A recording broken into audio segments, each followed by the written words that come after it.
Hello and welcome to Kanen Coffee Espresso Machines. Today we're testing this Rancilio Silvia machine.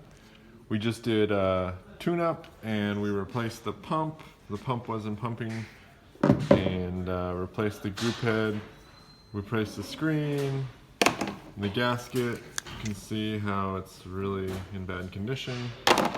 And then also we found that the diffuser was broken, and so we replaced that too. So let's go and take a shot.